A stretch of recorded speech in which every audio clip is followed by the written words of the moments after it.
Então, voltando aqui a gravar o GCOcast, né? A gente começou com uma brincadeira e a coisa ficou séria, né, Luiz? A gente seguiu aí gravando esse podcast em que é muito engraçado porque a gente dá uma testada nas coisas e vê aí que realmente vai funcionando. E a pedido, né? A gente tem continuado a gravar. Esses dias até eu fui falar com alguém lá na clínica e disse, não, agora tem que esperar porque eu tô vendo, quero ver que terminar o episódio, né? Então a gente vê o quanto que o pessoal o aceitou segmento, bem, né? Pra não encerrar. Então, dando as boas-vindas aí à Luísa de novo, né? Minha colega que é uma exímia cirurgiã de plástica ocular, órbitas e vias lacrimais. Boa noite, Luísa. Boa noite, Rodrigo. É um prazer estar de novo aqui. E a gente hoje fala de um assunto que a gente tem falado um pouco dos raros, né? E dos... É muito interessante que a oftalmologia ela tem algumas coisas que, né, quase foram extintas e estão ressuscitando agora, voltando, né? Técnicas que fazem muito sentido, em que se está praticamente aí resgatando, né? Algumas técnicas muito interessantes. Uma delas, que é o que a gente vai falar hoje, que eu acho que tem aí uma curiosidade grande, a gente não vê muita gente falando sobre, né? Não. E é uma área do teu domínio, né? Hoje eu vou ser entrevistador aqui, porque não é uma área que eu me envolvo, mas no sentido de sempre encaminhar para alguém, pedir para algum colega me ajudar, que são as próteses oculares, né? Hoje a gente fala que tem diversos tipos de prótese, a gente fala de lente intraocular como prótese de íris, né? Mas prótese ocular é aquilo que se faz depois de ter uma perda, uma atrofia do globo ocular, e aí se faz aquela recomposição estética do globo, né? Em que muita gente procura. Às vezes a gente vê pessoas que têm uma prótese de muito tempo de uso e não sabe nem onde que vai fazer o seu reparo, a sua atualização, né? A sua manutenção. Exato. Então é um assunto que a gente sabe que precisa, né, uma atenção de um profissional, e a gente tenta ajudar as pessoas a encontrarem quem faz. Então, queria agora te perguntar um pouquinho, dar uma visão geral pra gente, assim, sobre o que é a prótese ocular ou como que tu enxerga isso, assim? Isso. Então, é um assunto que ainda causa muita dúvida nos pacientes, causa muita dúvida em colegas, inclusive de oftalmologia. Não são uma especialidade, então, que não é ainda tão difundida, não é tão divulgada, são poucos os profissionais que trabalham nessa parte.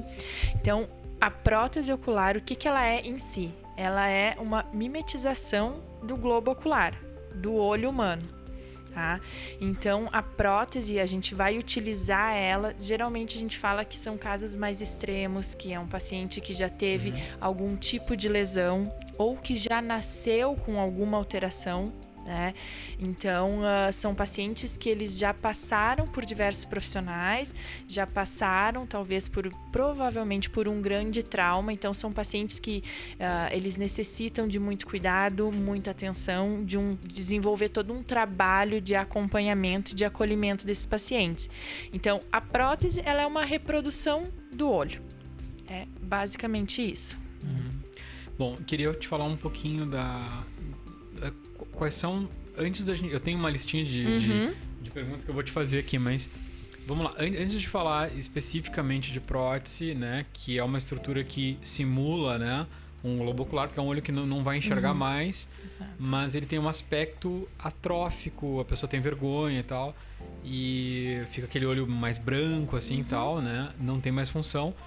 Das situações onde... Por que chega até a precisar de uma prótese, né?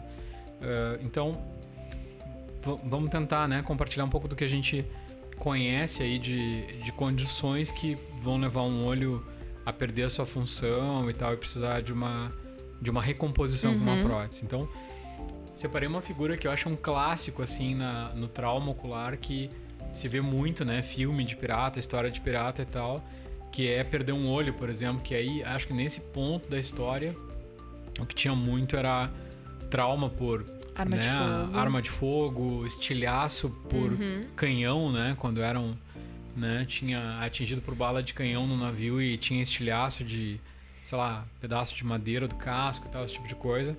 Então, se perdia o olho por trauma, que até hoje, né? O trauma comum. É uma causa relativamente comum.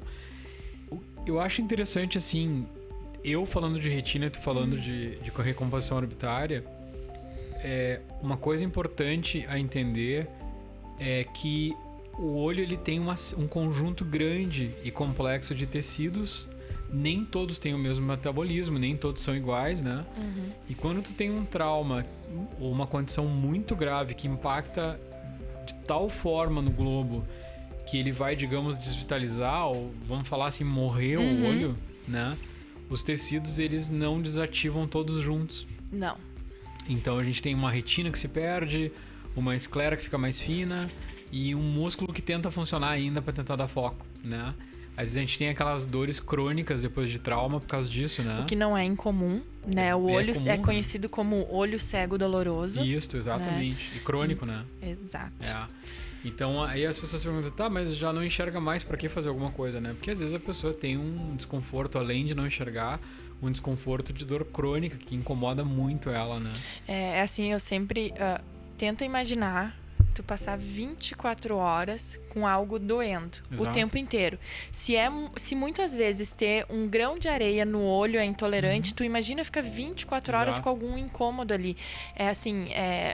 Desestabiliza um paciente, socialmente, a toda a vida dele vai girar em função disso, em estar sempre com dor. É impossível tu ficar sempre com dor, né? É muito desconfortável. A qualidade de vida reduz muito, né? Neste caso, né? Com certeza. Então eu acho que aí é um caminho que eventualmente se pensa numa cirurgia que não retira todo o olho, né? Mas limpa, digamos assim, parte daquele conteúdo que não tem mais vitalidade dentro do olho, mas preserva o arcabouço, né? Isso, é a cirurgia que a gente chama de evisceração, certo? Em que a gente retira todo o conteúdo intraocular, o conteúdo de dentro do olho, certo? Qual é o objetivo nesse caso, tá? Existem diversas indicações. Nesse caso em específico, é um paciente que tem um olho cego, não tem função, dói o tempo inteiro. Então, o que a gente busca é fazer posteriormente daí uma adaptação de prótese. Então, vão ser etapas que vão ser realizadas para buscar no final a adaptação de prótese. Então, a gente pode inicialmente fazer a evisceração, retirar esse conteúdo, fazer um implante. Aí tem implantes, né, que podem ser feitos, depende da técnica, o cirurgião vai escolher a sua preferência para depois fazer a adaptação da prótese. Então é um longo caminho, mas que a gente vai trabalhar, mas é uma possibilidade para o paciente. Isso tem que ser conversado, apresentado para ele, indicar todos os processos, a expectativa dele, o que a gente consegue oferecer ou não, né? São variáveis que tu vai abrir com o paciente para... Mas eu acho que é uma resolução em 2 etapas, né? Primeiro resolve a dor e depois resolve a questão estética, né? Com certeza. Em 2 etapas, né? Mas é interessante entender que isso é muito, sei lá, difícil às vezes de quem não tem uma situação dessas, ou um familiar ou a própria pessoa, entender por que isso é feito, né? Mas é uma solução muito técnica para um quadro de dor crônico, né? Que não adianta já usar analgésico, se automedicar e tal. Não. Em algum momento tem que ter uma condição bem técnica da dor crônica, né? Exatamente. O paciente se torna usuário de medicações, vão tentando aumentar medicações mais potentes para resolver um quadro que não vai ser resolvido com isso. Então, tu tem que fazer essa avaliação também. Então, não é incomum os pacientes chegarem com uma lista de medicações em que elas trazem também problemas para eles. E tu vê que não vai resolver isso, né? Alguns casos tu pode avaliar, pode melhorar, mas tem casos que não se resolve com isso. Então, agora tem uma listinha de perguntas assim pra gente agora ir fazendo uma entrevista quase, né?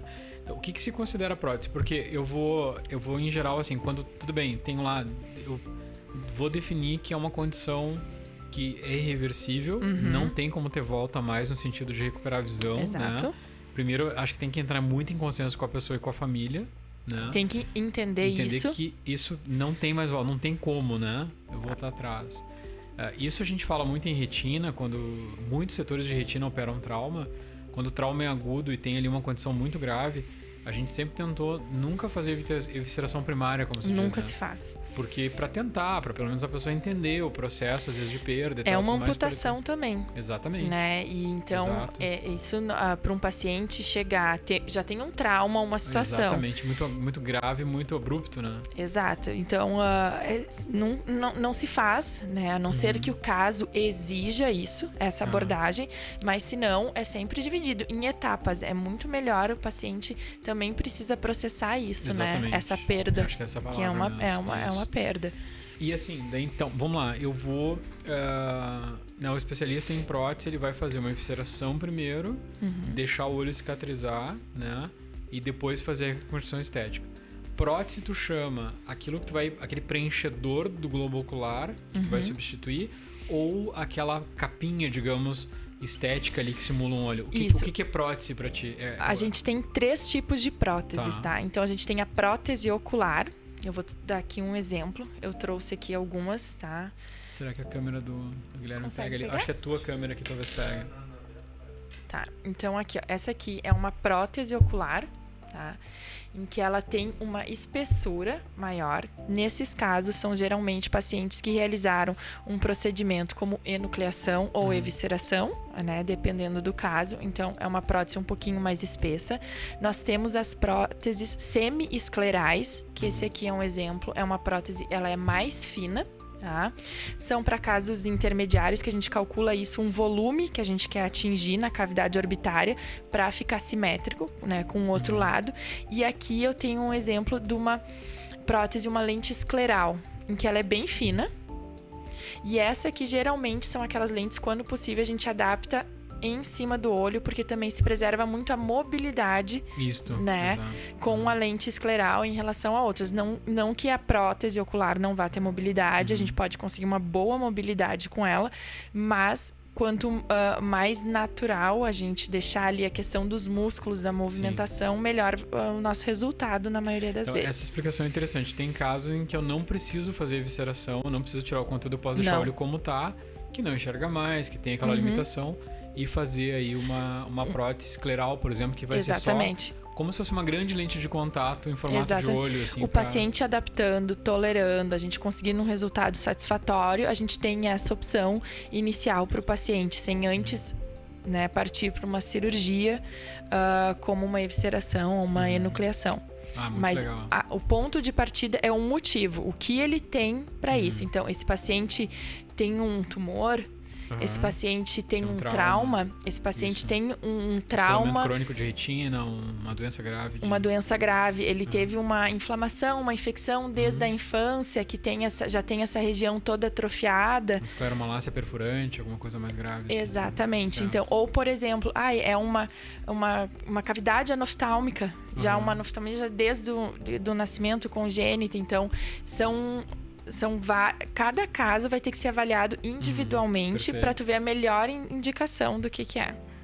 Então, eu acho que aí tem uma explicação. É muito interessante essa explicação, porque aquela velha história, né? É muito comum que o paciente queira se conduzir o seu caso sozinho. A gente fala disso às vezes, né? Então, às vezes ele não conhece que tem esses caminhos assim que ele pode tomar, mais técnicos, mais para cá, mais para lá, mais. Então, o especialista, ele consegue dar muita ajuda para conduzir da melhor maneira. E dá para testar também, né? Dá para testar. Então, já aconteceu, o paciente chegou, imagina, um homem, 30 e poucos anos, chega ali, ele tem uma doença de retina, ele tinha doença de Coates, não tinha mais nenhuma visão.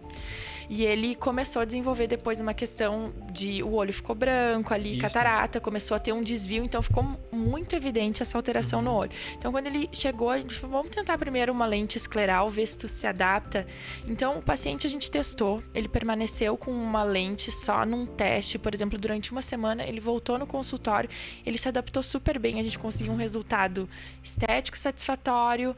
E aí, adaptamos para ele uma lente escleral. Outros pacientes a gente não consegue. Aí a gente vai partir vai ter que fazer primeiro uma cirurgia, fazer uma adaptação de prótese e não está...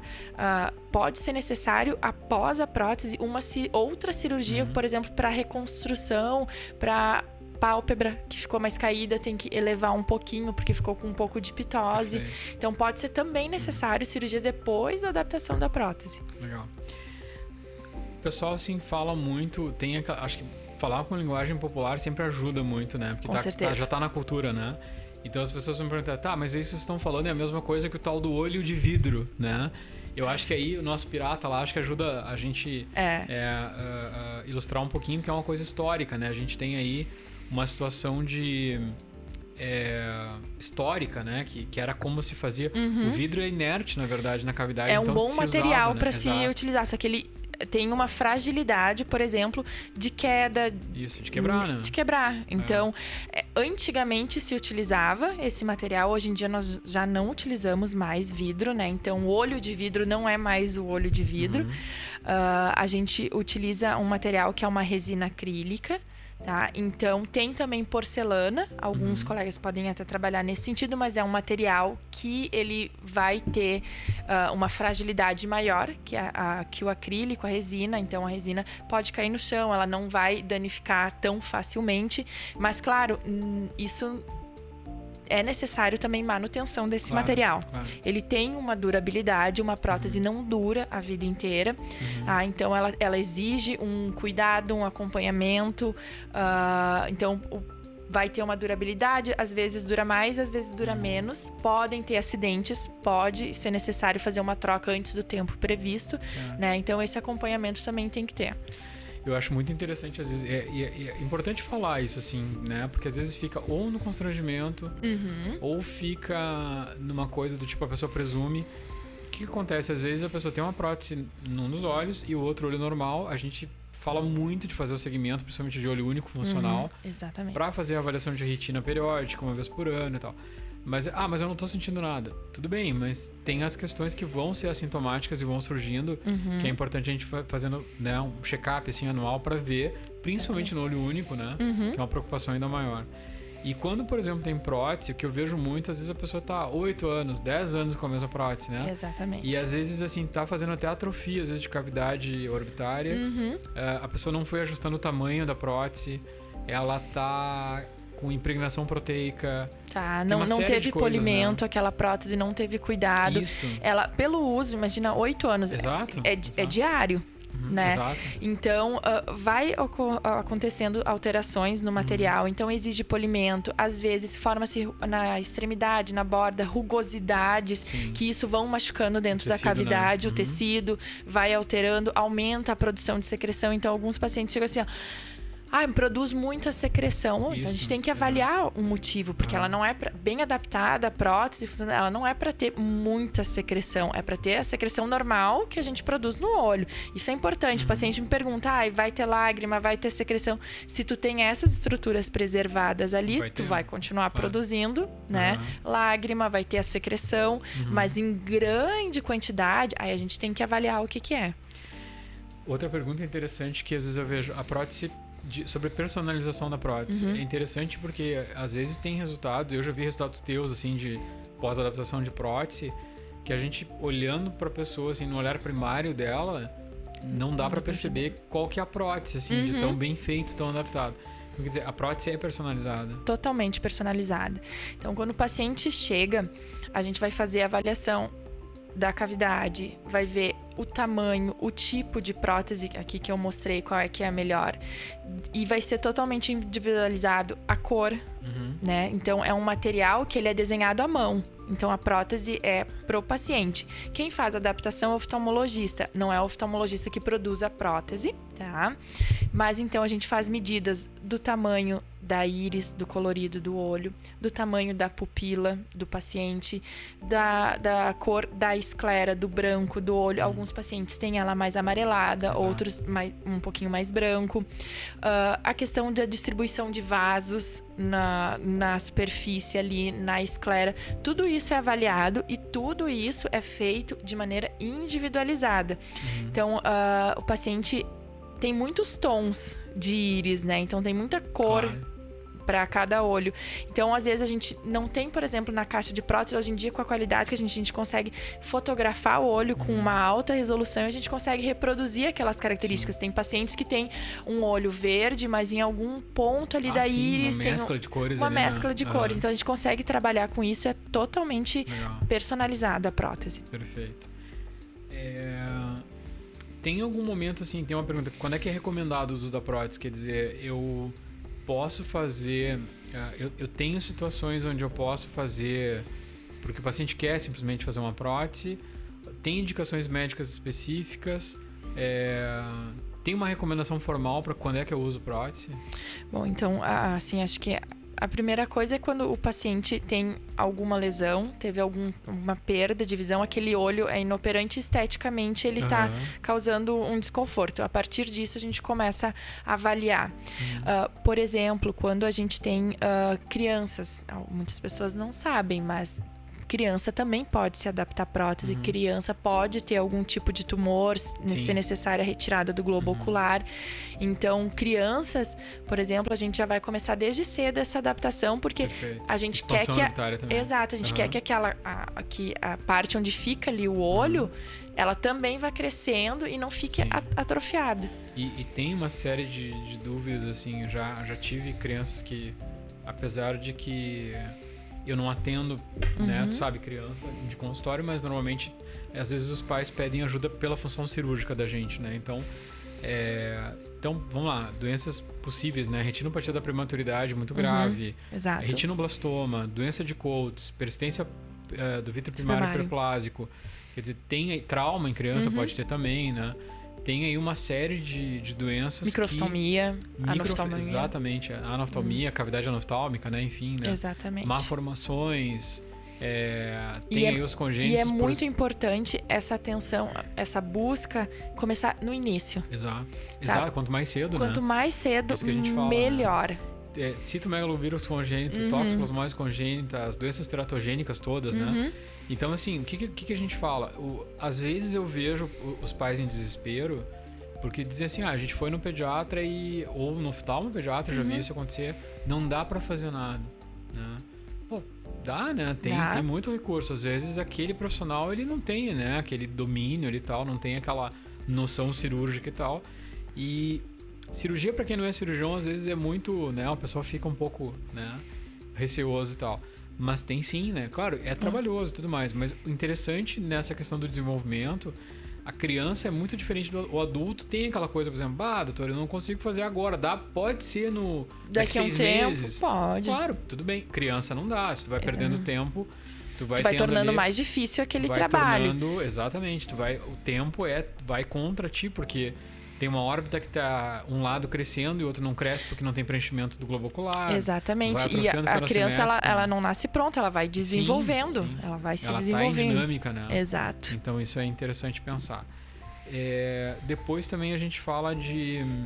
Bom, a próxima pergunta era se existe em criança, a gente acabou de já responder, né? Existe sim, né? E... acho que a gente beliscou esse assunto também. Quanto tempo dura uma prótese normalmente? Tu vai adaptar uma prótese numa pessoa, vai fazer personalização, vai ver o melhor modelo, se é escleral, semi-escleral ou inteira e tal. E quando tu recomenda assim, quanto tempo para voltar para fazer manutenção, analisar ou trocar essa prótese?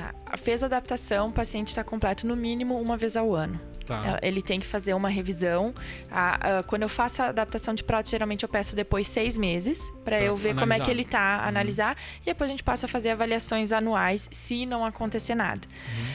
Em média, a prótese ela vai durar... Isso é uma média, tá? 5 anos. Certo. Já tive pacientes que a gente conseguiu estender um pouco mais, fez um polimento, a qualidade estava boa, permaneceu, e pacientes que a gente teve que trocar antes. Pode fazer um polimento? Sim, pode fazer, deve, ao longo desse tempo. Mas vai demorar um pouco para ficar sem a prótese até ir para o laboratório e voltar. Exato, vai ficar sem a prótese, ou a gente pode deixar emprestar.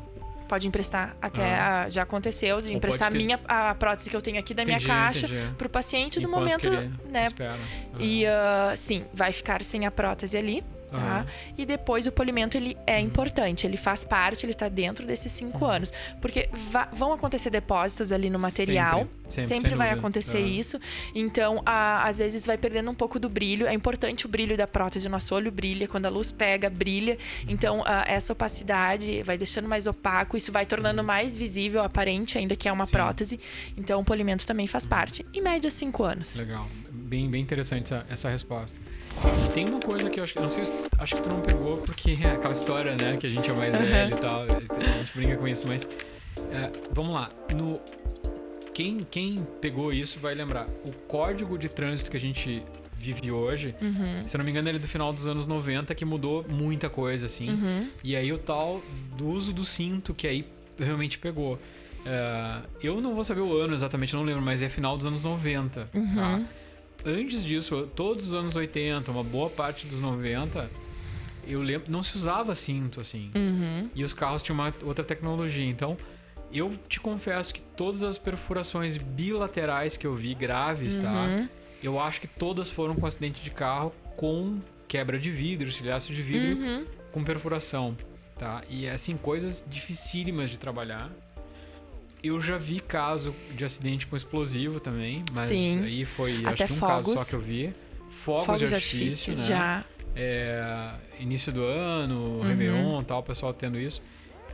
Mas acidente de carro antes do código atual, isso aí realmente todos os cirurgiões de trauma, de retina e de órbita, eu acho que chegaram viram isso, né?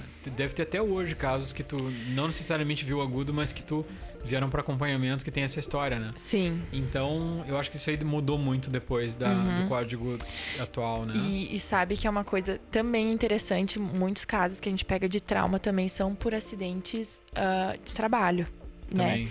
Porque a gente sempre reforça, eu sempre reforço o uso do EPI, né? Sim. Então, aqueles pacientes, às vezes, isso pode acontecer, né? Esses estilhaços podem acontecer. Né? Então, também não é incomum. Hoje eu até vejo mais nesse sentido do que os de carro não quase não existem mais, né? Mas, querendo, assim, formular minha pergunta, nesses casos bilaterais que a gente via com alguma frequência, faz prótese bilateral? Faz. Já fiz prótese bilateral.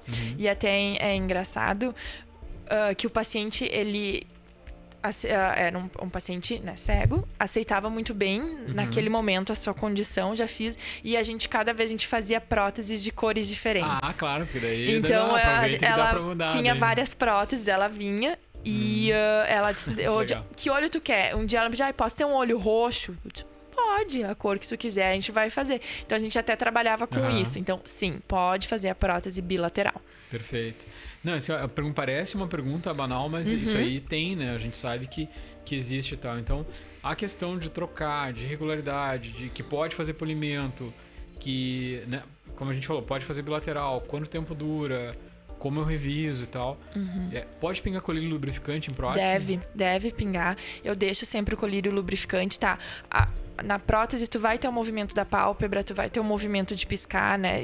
Isso estando preservado.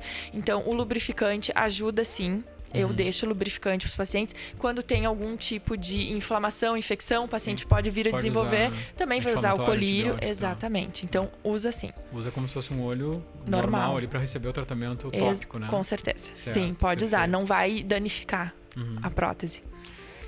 Outra questão também é vida após adaptar a prótese. A reabilitação no sentido dia a dia, social e tal. Como é que tu faz essa parte, assim? Tu faz essa condução, tem algum outro profissional que trabalha contigo? Alguma recomendação especial? Como é que tu maneja isso, assim? Tem pacientes que precisam de acompanhamento, tanto algum psicólogo, algum psiquiatra ou até mesmo de uma readaptação por ele, por exemplo, perder a visão, ter limitações, ter perda desse campo de visão. Então, isso tudo vai ser avaliado de maneira individual. Alguns pacientes precisam, outros pacientes conseguem trabalhar isso melhor. Mas, assim, é muito boa a tua pergunta. Como é que é o pós-prótese? Assim, não teve nenhum paciente até hoje que, após a prótese, ele teve alguma piora. Esse paciente, muitas vezes, ele vai se reinserir na sociedade. Porque tu olha o rosto, a apresentação da pessoa, ela tem uma alteração que todo mundo vai olhar, todo mundo vai questionar. Só retraída, né? Muitas vezes. Né? Ela diminui muito seu convívio social, né? Ela começa a ter quadros de depressão. Não é infrequente isso. Então, essa pessoa, ela vai ser um marco, ela muda. Sim. Ela vai conseguir... ela vai tirar uma fotografia, que é uma coisa banal que a gente pensa. Eu tive um paciente que nós fizemos adaptação de prótese e antes de de eu fazer a adaptação, eu pedi para tirar uma foto dele, eu vi que ele se sentia muito desconfortável pra gente fazer um comparativo. E aí nós tiramos a primeira foto dele após a prótese. Ele me disse, é a primeira vez que eu deixo tirar uma foto minha em 7 anos. Que interessante, né? Isso ele não conseguiu, né? Com certeza. E ele não conseguiu, eu disse, vou pedir pra que tu fique sério, só pra eu ver assim. Ele, não, eu quero sorrindo. Então a foto dele foi sorrindo. Então muda, né? As pessoas, elas voltam a trabalhar. Talvez naquele momento elas não conseguiam. Então elas têm toda uma reinserção dentro da sociedade. Uma mudança de comportamento, assim, isso aí que tu falou é um exemplo muito legal, assim. A gente vê às vezes até menina que tem o cabelo mais comprido começa a fazer uma mecha pra ficar na frente do olho, pra não aparecer uma franja e tal. Algumas têm comportamentos, assim, retraídos, não deixa fotografar, não vai em evento, não quer se expor, tal, porque tem aquilo que incomoda muito, né? Que não é normal. Eu vi muitas vezes isso já, assim, né? E às vezes também, uma outra pergunta, Luísa, existe uma certa dificuldade em encontrar os profissionais que fazem prótese. Sim, né? Existe. São poucos os profissionais, né? Por isso que eu falava no início ali que a gente tem resgatado alguns procedimentos do oftalmo, os clássicos, né? Na minha área, eu acho que, eu vou dar sempre uma briscadinha na minha área, eu acho que o buckle, né? O cinto, a cerclagem escleral, introflexão, como quero dizer, mas o buckle, né? Que é cintar o olho para melhorar o descolamento de retina, meio que foi abandonado há um tempo dizendo que era uma técnica antiga e voltou com muita força agora nos poucos anos. A gente tem feito muito de novo, né? Eu acho que na tua área dácreo, com certeza, né? Eu acho que derivação lacrimal, né? Para canal entupido e tal, essas cirurgias maiores de derivação tinham quase que ficado em desuso. Eu acho que voltou também com muita força, né? Com certeza. Então, por quê? Porque apesar de técnicas clássicas, elas de fato funcionam muito bem, né? Às vezes é uma baita ferramenta, uma baita solução para um problema, né? Como é a prótese, na verdade. E assim, as pessoas ainda têm aquela ideia que de uma maneira caricata, assim, a gente via no desenho alguma coisa que caía e saía aquele olho inteiro e é como se fosse uma bola de gude, né? Assim, então tinha essa ideia, algumas pessoas até hoje ainda têm isso. Então eu vejo um movimento também que aconteceu, assim, de comunidades se unindo, os monoculares, então trabalhando e falando sobre isso, ou dizendo, assim, vários vídeos eu vejo de comunidades, eu não tenho mais medo de me expor. Sim. Então, esse assunto também voltou, assim, a rede social também trouxe isso de volta, assim, essa discussão. Eu disse, busque informações sobre isso, procure alguém que possa te auxiliar. Então, acho que também voltou muito nesse sentido. Eu acho que, assim, falando assim um termo, comunidade monocular, eu acho que isso aí a gente tem um podcast só disso para conversar. Com certeza. Porque a gente na clínica tem uma experiência vasta em monocular, né, olho único, né? Eu operei muitos olhos únicos já, em função do pessoal confiar um pouco mais no serviço, ter muito medo de se expor. Então, qual é a regra, assim? É um olho como qualquer outro. Às vezes tem que ter um cuidado, né? Mais, digamos, assiduidade maior, mais regularidade nos exames para fazer prevenção de coisas mais graves. Às vezes o pessoal tem muito medo de operar e vai deixando passar o timing de uma cirurgia perfeita.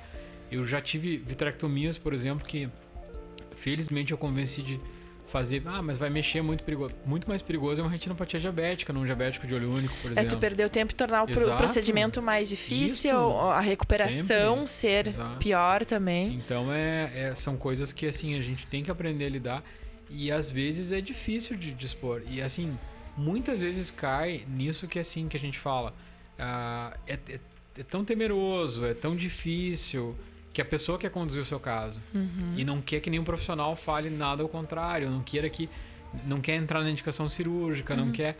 E às vezes também essa barreira também é um medo, às vezes, do paciente. Claro, então ele chega, tu não consegue em alguns momentos resolver tudo em uma única consulta. Tu vai chegar, vai apresentar, ele vai vir, vai voltar, ele vai estar decidido, daqui um pouco ele vai estar com medo, vai desistir. Isso também faz parte, né? Então, às vezes, alguns pacientes a gente consegue criar um caminho em pouco tempo resolver. Tem outros pacientes que a gente pode demorar muito mais. Eu acho que tem aí muito da questão humana, que é não ter medo de uma doença que é crônica, que se instala e vai danificando os tecidos oculares, mas ter muito medo de uma intervenção que é feita no sentido de reverter algum problema. É cultural, né? Uma questão que depois que as pessoas passam por um procedimento bastante técnico, com um profissional muito bem preparado, A gente ouve muito aquele comentário. Nossa, se soubesse que era só isso, eu já teria... Né? Isso a gente ouve toda hora, né? Eu não teria esperado tanto e tal. E agora eu entendi que é uma coisa segura, tranquila e tal. Mas eu acho que essa questão prótese é super importante falar sobre isso, porque a gente consegue ajudar o pessoal que precisa e aquilo vira meio que é um assunto muito escondido, assim. A gente vê que tem muita vergonha, muita limitação no sentido de... É mais fácil deixar de lado, excluir naquele momento do que trabalhar isso. Exatamente. Né? Uma pergunta a mais que eu queria te falar, acho que a gente já falou bastante tudo, a gente estendeu bastante o assunto prótese. Podem acontecer, às vezes, pequenos desvios na prótese. Sim. Dando um aspecto de um pequeno estrabismo, digamos assim, né? Pode. O que fazer, assim? Ficar... De quando em quando tem que dar uma olhada no espelho, tem que ver como é que tá a prótese. Então, como é que o pessoal cria um hábito, assim, de resolver isso? Por exemplo, assim, a prótese, ela pode girar. Tá? Então significa que tu vai ter que fazer uma reavaliação dessa prótese, talvez trocar ela, porque a prótese não é para girar. Então às vezes acontece, o paciente chega assim, olha, minha prótese está girando. Bom, então a gente vai ter que reavaliar, talvez fazer uma nova prótese, adaptar ela melhor, ela não está bem adaptada. Não está servindo mais, não está servindo. Ou assim, até mesmo é uma questão de alinhamento às vezes da prótese, tá? Porque quando a gente faz uma marcação central para marcar a pupila, e a partir dessa marcação central vai ser feito o desenho na prótese, a mão. Então, às vezes pode acontecer um pequeno desvio, uma posição de cabeça elevada ou não. Então, esses desvios, eles podem muitas vezes serem corrigidos. Então, é uma questão de revisão e acompanhamento. Certo. Não, perfeito. Porque isso às vezes a gente percebe, né? Às vezes tem a prótese desviada e às vezes é só uma questão de uma nova prótese adaptar. O paciente está há anos com ela, teve alteração ali naquela cavidade, atrofiou um pouco mais, a pálpebra caiu. Tem que fazer uma avaliação. Certo. Outra questão, quando tu...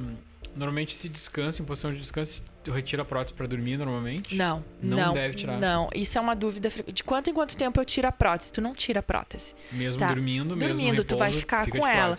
Às vezes tem paciente que é uma vez por semana, às vezes a cada 15 dias, às vezes uma vez por mês.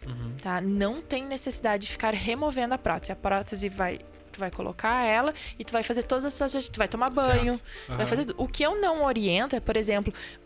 algum banho de piscina, não abrir o olho jamais. Banho de mar, também tem que ter cuidado, né? Então, essa questão. Mas se não, o paciente vai ficar com a prótese o tempo inteiro. Vou ir pra beira da praia com a prótese? Vai. Sim. Tu vai ficar o tempo inteiro com a prótese. Certo. Pode acontecer de cair a prótese? Não é pra ela cair. Tá. Então, aí talvez tem que fazer uma avaliação pra ver se ela tá bem adaptada. Exatamente. A prótese não é pra cair, ela é pra ficar ali no olho e não é pra cair, pra girar, nada disso. Tá. Vamos lá, que eu tenho mais algumas dúvidas ainda assim. Vamos lá. Digamos que eu demorei muito para resolver uma evisceração, reconstrução, expansão cavitária, prótese, tudo que tem que ser feito. Tive um pouco de perda de volume de contração, dá para dizer assim, de cavidade orbitária. O que dá para fazer assim? Dá para tratar isso? Depende o que é o caso. Às vezes tem pacientes que eles têm uma retração dentro da cavidade, então aquele espaço que seria, por exemplo, o teu pé botar dentro de um sapato, tá? Então não dá para botar uma prótese ou botar um tamanho 40 dentro de um sapato que é 36. Então a gente vai ter que readaptar ali. Então pode ser necessário uma cirurgia de cavidade pra gente fazer uma expansão dessa cavidade para depois fazer a adaptação de prótese. Sim. Tá? Então isso pode ser necessário. O que acontece e não é infrequente, que é como eu disse, tem uma coisa que a gente não pode parar, é o tempo. Né? E o tempo ele age e ele vai causando alterações em todo o nosso corpo. Sim. Então a gente tem alteração dos nossos coxins de gordura no rosto, a gente tem alteração flacidez. Então geralmente quando a gente vê os pacientes de longa evolução com um trauma, eles vão ter uma reabsorção aqui nessa região. Tá? Então, eles podem ter um aprofundamento daquele sulco, que é quando a gente diz que o olho fica mais encovado, tá? Então, essas são alterações que podem sim acontecer. Tá. Prática de esportes com prótese, tudo bem? Tudo bem. Não tem nenhuma limitação, A prótese bem adaptada pode fazer. Bem tranquilo, assim, vida nesse sentido praticamente normal. Sim, assim. Tá. pode fazer. Outra questão, exames de imagem, por exemplo, vou fazer uma tomografia, uma ressonância e tal. Preciso tirar a prótese ou não precisa? Tu vai informar, tá? Mas ela é uma resina. Tá. Ela é resina, não vai ter... Não tem nenhum efeito magnético, nada na ressonância, porque é uma coisa importante saber, Sim, né? sim. Enfim. E cirurgias em geral que envolvam um cautério, alguma coisa assim? Eu oriento retirar. Tira daí. Eu oriento sempre retirar. Pode ter, às vezes, a movimentação do paciente, alguma coisa, por exemplo, cair a prótese na situação. Eu acho que, nesse momento, eu oriento retirar a prótese. Perfeito. Quanto tempo leva para fazer uma prótese? Por exemplo, lá na tua consulta, eu preciso fazer uma prótese. Entre fazer a tua avaliação, definir a prótese e eu receber ela, quanto tempo leva, mais ou menos? Em média, 3 semanas a 4 semanas. Fazer entre a adaptação, tu vai fazer um dia de adaptação, então a gente utiliza vários moldes para fazer a tua prótese, a gente vai encaminhar para ser feita essa prótese, tá? Então, na verdade, o que demora mais é o tempo de produção da prótese. Então, a gente calcula ali umas 2, 3 semanas para produção, mais o tempo ali da adaptação e tudo mais. Em torno de 30 dias a gente consegue, geralmente, oferecer para o paciente essa prótese. Perfeito. Bom, eu acho que já foi um questionário aí, na verdade, acho que já deu para conversar um pouquinho. Muita coisa sobre prótese. Não sei se tem alguma coisa mais que tu queria orientar em relação a esse tipo. Eu vejo muito como uma coisa de... É um assunto super importante, né? Eu vejo pouquíssima discussão sobre isso, né? Eu vejo um pessoal necessitando avaliação de prótese, porque... Com certeza. Quando às vezes eu atendo alguém que tem a prótese e falo que na clínica agora a gente tem o teu trabalho... O pessoal se surpreende, porque antes era só em outros lugares e tal. Então, alguma coisa de orientação que tu normalmente passa de prótese, tu queria ainda nos informar? Eu acho que, assim, como qualquer situação, tu tem que ter um acompanhamento. E nunca em um primeiro momento tu achar que nada pode ser feito. Com relação à prótese ou válido para qualquer outra coisa.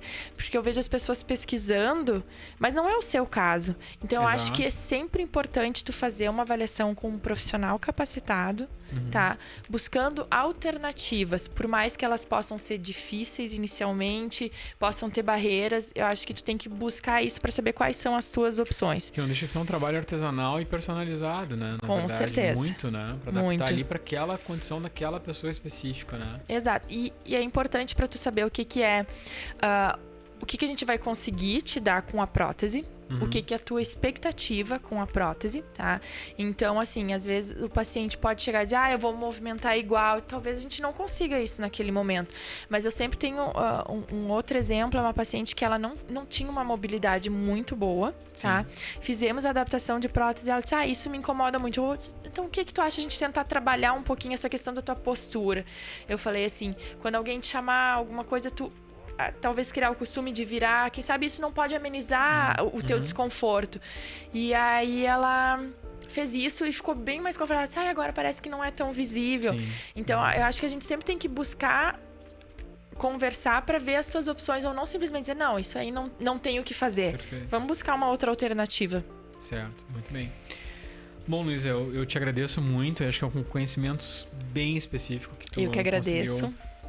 Trazer pra gente, porque eu acho que a gente gravou e tem muitos episódios que a gente grava no sentido de orientar, abrir um assunto que às vezes tem um pouco de constrangimento, inclusive, né? Tentar ajudar o pessoal que precisa, ou eu sei que aí, né, o pessoal às vezes na sala de espera tá interessado no assunto, conhece alguém que precisa de prótese e tal, ocular, né? E dizer que então tem esse serviço à disposição na clínica agora, né? Com não só a prótese em si, mas todo esse conhecimento que tu traz pra gente, porque precisa muito de alguém fazendo um tutorial aí, na verdade, sobre como usar, de que jeito usar, como fazer manutenção e tudo mais. Então, queria te parabenizar até pelos casos que eu vi teus, não é só porque a gente tá gravando, mas realmente eu fiquei muito bem impressionado com casos que eu vi teus, assim, de adaptação de prótese ocular.